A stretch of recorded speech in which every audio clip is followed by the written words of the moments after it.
横で先にお水を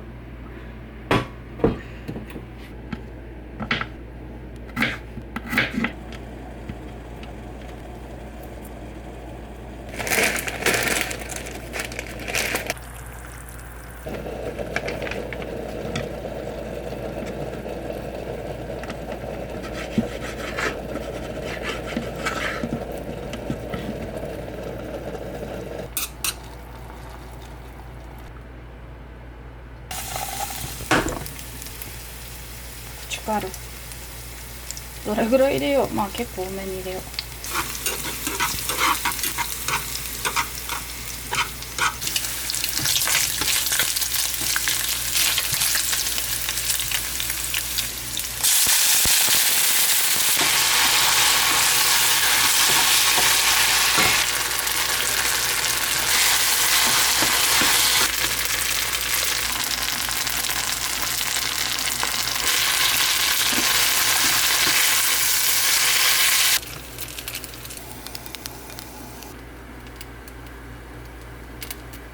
いただきます。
今日はチャンケラーメンっていうラーメンでこれを作ったんですけど、普段はあれなんて言うんだっけな、名前なんだっけな、なんとかポックンミャン、有名なやつ、プルタクポックンミャンっていうそれのピンク色のカルボナーラ、多分カルボナーラのやつ、カルボナーラかな、わかんない、チーズの風味のやつを使って作るとそれこそカルボナーラパスタみたいなクリーミーなパスタが出来上がるので、今日何食べようかな。なんかでもただラーメン食べるだけじゃなんかちょっとそれはそれで雑すぎるな、ちょっとだけ気力残ってるから、その気力で何か作りたいなっていう時にカルボナーラパスタをラーメンで作ってます。赤唐辛子を結構入れたんですけど全然大丈夫だ。あれぐらい唐辛子というか辛さが必要になりましたね、舌が。私もともと辛いものが食べられなかったんですけど、韓国来てから基本的に私の舌で言うと絶対ここにはこれは辛いことはない、辛みは絶対ここに入っていないっていうようなものが韓国では辛かったりするんですよね。例えば、この私の感覚ですけど、お味噌汁とかなんかスープとか絶対これは辛くないでしょって食べたら最初の頃辛く感じたりとか、だけどまあ普通に食べてたら慣れました。で、あと思うのは辛いものもそうなんですけど、言言葉を結構はっきり喋るようになったかも。これは多分言語の発音上なんですけど、日本語は多分口の中でこうやって「おはようお疲れ」なんかこうやって喋れば多分こと済むんですよね。伝わっちゃうんですよね。韓国語ってパッチムとかなんていうかな、もう言葉の特性上ちゃんと唇とか口の中の軟口蓋とか舌とか、いろんな部分を使って発音しなきゃいけない言葉なので、そういう意味でやっぱりこうはっきりこう喋んなきゃいけないのでね。そうじゃないと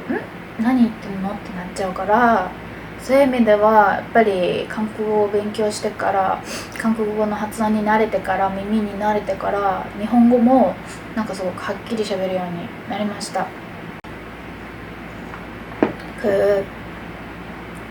한국어는 받침도 있고 발음이 너무 중요하잖아요. 입모양이나 강하게 하는 발음이나 약하게 하는 발음이나 아마 그런 게 일본어에 비해서는 너무 많이 있는 것 같아요. 토박토박 얘기를 해야 되잖아요. 좀 한국어 영향이 맞나? 영향을 애교 받은 것 같아요.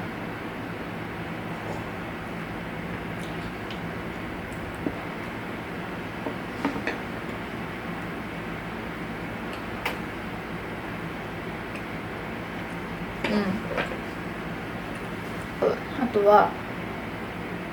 外国に行くときは必ず貴重品を肌身離さず持っておきましょうって学校でも教えられたし、家でも教えられたし、それが常識として私の頭の中にはあったんです。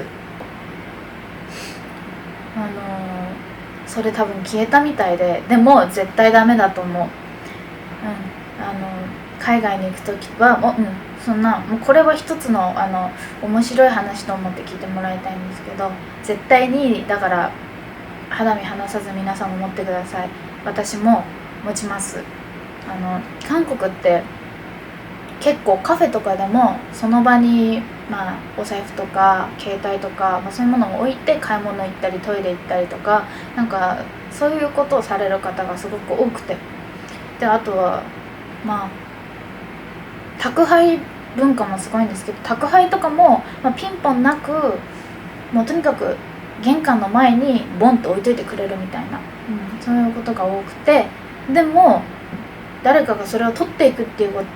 とがすごく少ないんだと思うんですよね。っていうか私は聞いたことがなくて、韓国の方も絶対置いてあるって私は教えてもらったんです。それから、私もそれで取られたことが一度もなくて、あんなに海外に行く時は絶対気をつけるんだって言ってたのに、東京にいる時以上に普通に物をそのまま置いて、한국에서는 지갑이나 휴대폰을 그냥 놓고 화장실이나 카페에서 주문을 하러 가는 경우가 많잖아요. 근데 외국에 갈 때 그런 거는 몸에 붙여야 되겠다. 그런 말을 많이 들었어요. 근데 너무 신기했어요. 일본에서는 택배를 밖에 그냥 넣은 것도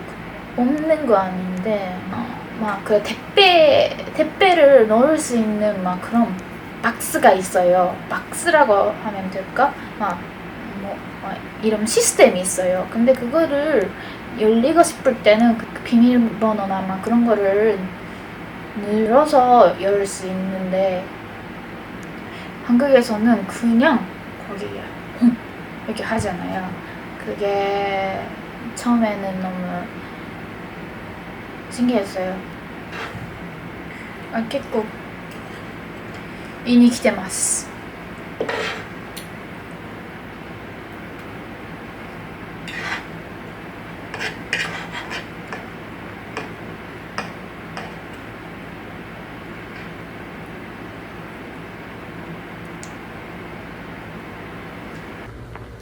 お腹いっぱい。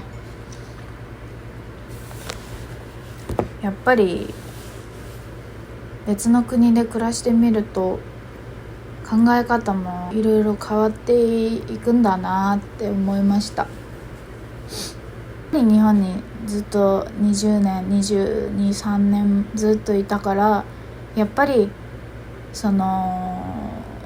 こでの常識だったり、当たり前みたいなのがすごく、自分の中にはしっかりとあったんですけど、やっ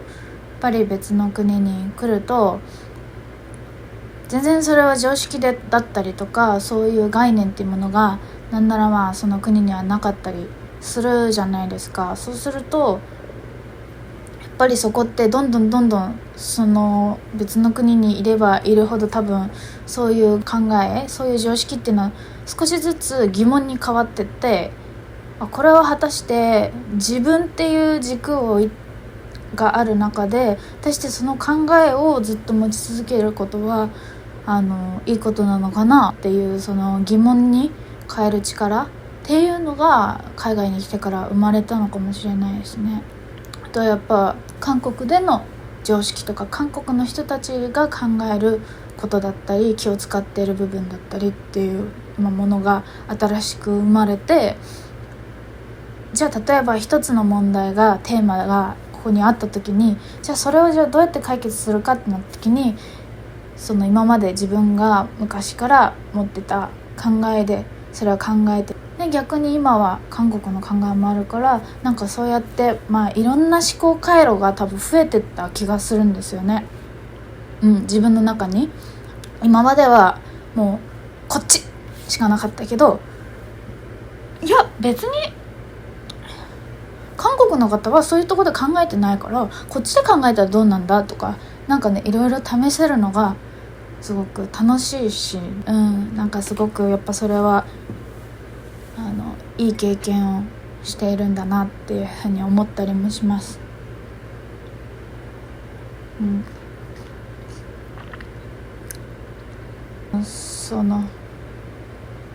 適応していく、その国に適応していくことって、やっぱ最初の1年間はすごく大変だけど、そこからそれが当たり前になっていくと、少しずつそれまでのしがらみとか固定概念みたいなのも薄れていって、すごくバランスが取りやすくなるんだろうなって思ったり、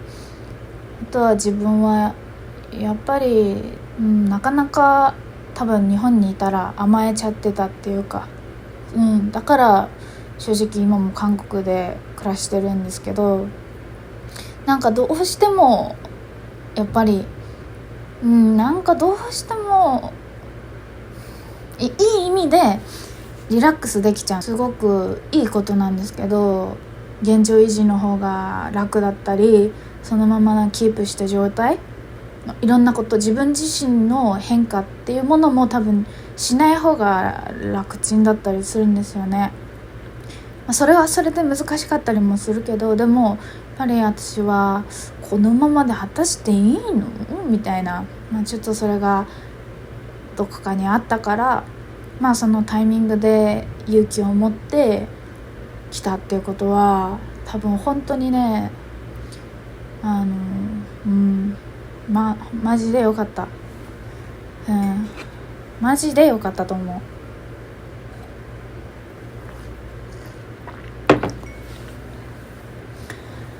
そんな感じで動画編集をしようと思います。じゃあ